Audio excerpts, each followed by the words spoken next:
Okay, today is Friday, August 1st, and I wanted to do a little harvest video. So as you know, I think I said in the last video, we've had absolutely terrible weather. It's been the worst weather to grow a tomato in this year. Every single day it rains, or it's 100 degrees, or it's so humid that you can't be outside for more than 10 minutes. And then, if you can get through all those hoops, it's so damp and moist out that the mosquitoes will just eat you alive within 10 minutes. So it has been a struggle this year getting these tomatoes. But also, there's no heirlooms this year. We just had to stick with the standard hybrid tomatoes, the ones that you can get at the big box store or the grocery store. Just your yellows, reds, oranges. I don't get any of my funky tomatoes because of the fungus. So, no black ones, white ones, purple ones, green ones. All just standard tomatoes, but they have been delicious. So I'm not complaining. If you can only grow hybrids, they are perfectly fine. They taste almost just as good, especially if you get, some good varieties or you have a good growing year. They taste good. You're not going to feel left out. So I think I did label them, but then when I picked them, they got all mixed up. So we have a little menagerie here of Carolina Gold, which I believe is probably this one. These are like little ox heart shaped too. Thought that was cool. I don't know what the yellow one is. I did plant a lemon boy, but I didn't plant a lemon boy where I got this tomato unless I got them mixed up. So we have Rutgers mixed in here, Better Boy, Carolina Gold, Lemon Boy, Early Girl, if I didn't say that.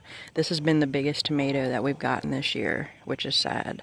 I'm used to getting like the 1.5 pound, Dr. Witchies, or, just these big, wild, juicy heirlooms. This has been the biggest one that we've gotten, and I'm pretty sure this is like a Better Boy. I'm pretty sure that's what this is. So, but they have been, like I said, delicious. I don't feel like I'm missing too much. Then I have a couple poblanos. I can never say that. Couple poblano peppers. There's a ton more on the plants, but they're not big enough to harvest yet. We'll usually get all the peppers ready to be harvested like end of August, September, even October sometimes.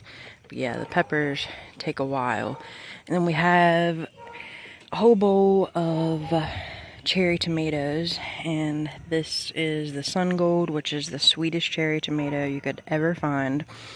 I think I've said before also that if you're somebody that doesn't like tomatoes, or you know somebody that doesn't like tomatoes, get a Sun Gold, not a Sun Sugar, not a Super Sweet 100. Get a Sun Gold. They are just completely sweet. No tomatoey flavor, no tang, nothing, just sweetness. And make sure that you give it to them late in the season, because the very first ones that you get on the plant, they're not going to be that sweet.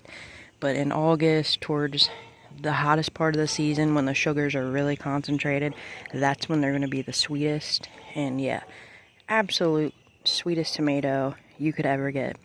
And then we have a couple spoon tomatoes in here. If you can see this tiny, tiny little thing. I planted that like 2-3 years ago, and it comes back every year. Never have to plant it again. These grow more like wild tomatoes, I've heard people say. I don't know, I've never seen a wild tomato, but it grows wild in the garden. I mean, they're everywhere. And they're so tiny. And then these actually came, I'll show you in a second. So in the very last bed that I had like 5 tomato plants come up that I didn't plant. They were all volunteers. And I just let them go just to see what they would be, see what would happen. Because I always have such a hard time growing anything in that bed. So since something grew and lived, I just let it go. And it turned out to be, all of them, turned out to be white currants from Baker Creek. And I've read on the forums about the white currant. Everybody says the reason I got it was because everybody said it was so sweet. Everybody loved it. It was one of like Baker Creek's top picks for their cherry tomatoes. It is very, very good. I wouldn't say it's necessarily sweet. It kind of reminds me of the blue cream berry, which is this color, but it has a dark top. So if you like those, you'll like this. It's more of a mild flavor. It's kind of like a grape a little bit. But yeah, it's not tangy, very mild, not very sweet, just a mild tomato. Pretty good. Very, very juicy. I mean, very juicy. As soon as you bite into this, your whole mouth will just fill with juice. It's really good. And then these just came up by themselves. I have no clue what these are. These could be Super Sweet 100, or some type of hybrid that I grew last year, but these were just volunteer tomatoes that I also let grow. So those are the 3 type of tomatoes in there, 3 or 4 types. And then we have the ground cherry. So most of these are probably Aunt Molly's ground cherry, which I planted like 2 years ago. And I also haven't had to plant these since. These just come back every year and they take over the garden, which is fine with me because they're delicious. They fall off of the plant in these little husks here, these little lanterns. That's why they call them ground cherries, because they fall on the ground. These are actually related to the tomatillos. They're not tomatoes. They're like a cousin of the tomatillo, but they're very sweet. And they're not like the golden berries that you can get in the grocery store. The golden berries in the grocery store, they're very tangy and sweet. These are just plain sweet. So they're not the same exact thing. I think they both might be considered a gooseberry. I could be wrong. But these are very, very sweet, very delicious. A lot of people make jams, jellies out of it, which I think I'm going to try since we have so many of them. But when they fall, they'll fall in these little husks. You pick them up off the ground. It's like nature's candy wrapper. It's pretty cool. And then you want to eat them when they're this color. So they start out green like this. And then eventually they'll turn yellow. You don't want to eat them when they're green. Just wait until they're yellow. But yeah, very sweet. Very, very good, delicious little treat to have in the garden. And again, don't have to plant these. They come back every year by themselves. But I'll run through the garden real quick, give you a little update, and I'm going to show you where these came from, which was like a happy little surprise. Never expected those volunteer plants to be this white currant. I don't think I even got very many of them last year, but yeah, nice little surprise. I'll show you where this came from. You can see the plants. We just got a bad storm yesterday, so they might be a little messed up. Leaves all disheveled. And it's probably going to rain again. But these guys are getting huge. The sedums. I think if I ever plant a sedum in a container, I'll probably just do the sedum, which will look cool. Just like a big green ball. But the petunias are definitely getting overtaken by the sedum. These are the Bermuda Beach petunias. But yeah, absolutely love that. And since it's a perennial, I'm going to put it in the ground here in a couple weeks. Got this doing good. Hummingbirds absolutely love it. If you have hummingbirds or you want to get hummingbirds to come in your yard, oh, you can see them right now. Sitting on the, there he is.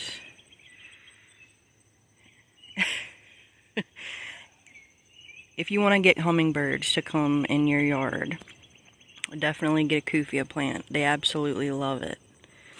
And I have all of these hummingbird feeders around because they fight. There's multiple hummingbirds and they will like guard a feeder and not let each other drink out of it. So I try to put a good bit of them out here so that they won't fight and they can all get a drink. But yeah, they love this plant right here. And I've also seen them a lot, which I never thought, at my Cosmos. I'll show you them in a second as well. They do not go to petunias. I've noticed that. I have never seen one time a hummingbird go to any of the petunias. Super Petunia Vista, any of those. So yeah, don't waste your time with that. They do like lantanas though. You can see my moonflower getting pretty big here. Other basket. They're looking kind of sad due to the heat, and you know, I don't keep up on fertilizing because it's way too hot out. See the other basket over here. Another moonflower vine. Flowers are looking good down here though. Definitely need to weed. Got the Gazania getting ready to come up. Vinca's doing good. This is Lantana. Hummingbirds also love this. Actually didn't care for this one this year. I mean, of course it's pretty. I mean, every flower is pretty. But I like the one that I got last year. The variety was like pink, yellow, orange, really bright, vibrant colors. It wasn't even Proven Winners brand. It was just some brand that I got at the nursery. Yeah, I like that much better. This is just, I don't know, just plain orange. Doesn't really have much of a color gradient like the other one did. Have a bowl for the animals that need water outside. Here's some more Gazanias, more Vincas, weeds, cypress vine is going up the side there. Polka dot plants doing good. Here's another Lantana, and man, in my last video I said they don't seem like they want to bush out or like expand in width at all. But man, look at all these buds. It's gotten much bushier since my last video. And this vine is just, you have to be careful if you plant vines next to your flowers because they will just choke out whatever you have next to them. That's why I have my moonflower on the porch so it'll leave the plants alone. Let me go through the sunflowers really quick. You can see a lot of these. Everything's just dying out from the heat and it's just too hot to come out here and tend to them. So I'm really excited about the sunflowers. Check it out. So we have a bunch of little yellow ones here. And then we have this beautiful, like autumn color. Really gorgeous, like burnt orange. It's probably an autumn beauty. And of course we have this. It has like a little yellow tint to it, like an orange tint in the center. Not completely yellow. You can see the Japanese beetles have been helping themselves to the petals. And then we just have these guys. I leave them here. The goldfinches absolutely love sunflowers. I never see a goldfinch all year long. But then when I plant sunflowers and they start to go to seed, that's when the goldfinches start coming in. So I leave them. I leave them here like this all dead just for the goldfinches. And then this mess. You can see the poblano plant here. It's got a bunch of peppers on it. Little baby peppers. It's gonna take a little while for these guys to get bigger. A ton of coneflowers. These seeds are gonna fall and they're gonna spread everywhere, which is fine with me.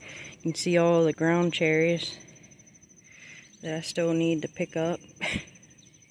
And that's after I've already came out here and harvested a bunch of them. So we probably have 1,000 of them laying on the ground that I can't even get to because this is all ground cherries. All ground cherries. And here's my foot just for a size comparison. It is like a ground cherry jungle out here. We have another poblano plant. Some cucamelons. They're everywhere. The vines that you see all through here, yeah, those are cucamelons. I think I said that in the last video. Bunch of ground cherries. You're not actually, from what I've always understood, you don't want to pick them off of the plant. Just wait until they fall, because then you're almost guaranteed that they're going to be ripe. But if I see them like this, or they're really papery, I just go ahead and pick them. But look at the cucamelon flower. It's like the smallest flower I've ever seen. They're so cute. But I just love these sunflowers. Here's a zinnia that grew in the walkway.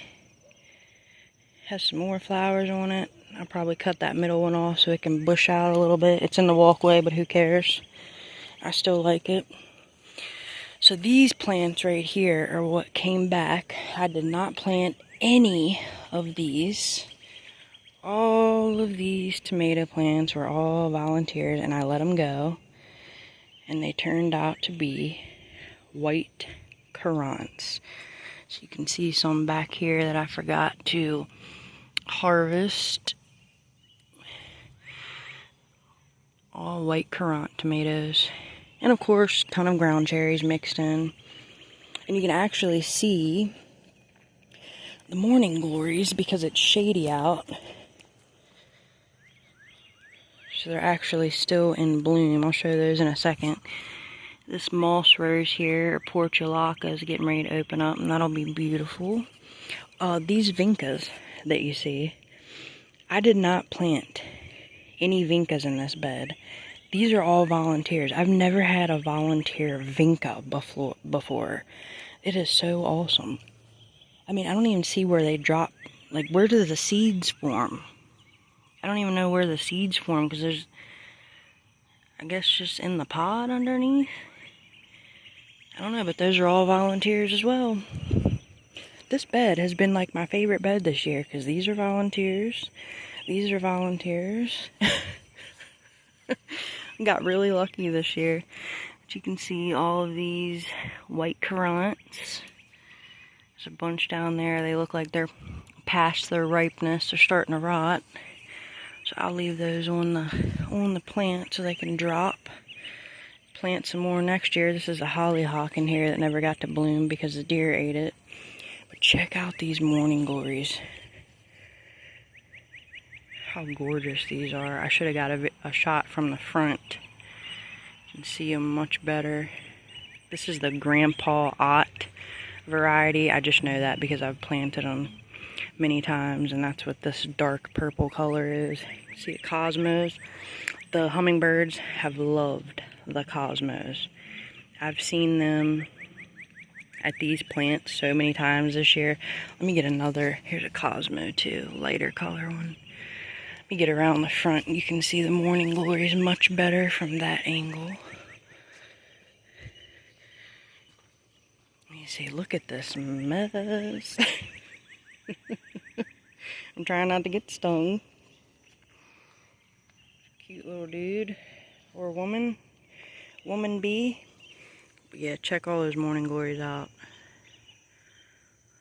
And they'll stay open if it's not real sunny out. Really cool plant. But let me get out of this bee's way. She's starting to get angry, I think. You can see some of the petunias, the marigolds. I should come out here and cut them, but it's just too hot, and I'm already getting eaten alive by the mosquitoes. Some gladiolas there, volunteer peppers. Look at all the buds on these pepper plants. This is definitely a sugar rush. The plant is just, I've planted it so many times. I'm almost certain that these are sugar rushes. But I thought sugar rushes grow like that. Oh, you know what? They might be habaneros, because I did have habaneros here last year. And I think habaneros do grow up like that and then come down. I don't know. I have to wait and find out. As soon as they start to get their color and shape, I'll be able to tell. But this is the messy garden. Everything is a complete mess. But there's been nice surprises within it all. And yeah. So we got a nice little harvest, even though it's been a terrible year. We'll get a bunch more peppers, a bunch more ground cherries. We'll be drowning in ground cherries in a few weeks, probably. They're even like all in the walkway here. I'll show you these cosmos. So these right here, the hummingbirds have absolutely loved them. I planted these from seed. See a cucamelon vine has just engulfed it all. Really beautiful flower. White, pink. You can see all of those cucamelons. Yeah. And again, more ground cherries. But that's the garden update. That's our little harvest. If we get anything new, or if I make some ground cherry jam, maybe I'll make a video of that and share that. But other than that, that's the update. I'll do an update in about a week or two. Hopefully the peppers will be producing. We can check those out and figure out what these guys are. That'll be a nice little surprise. And I'll see you then.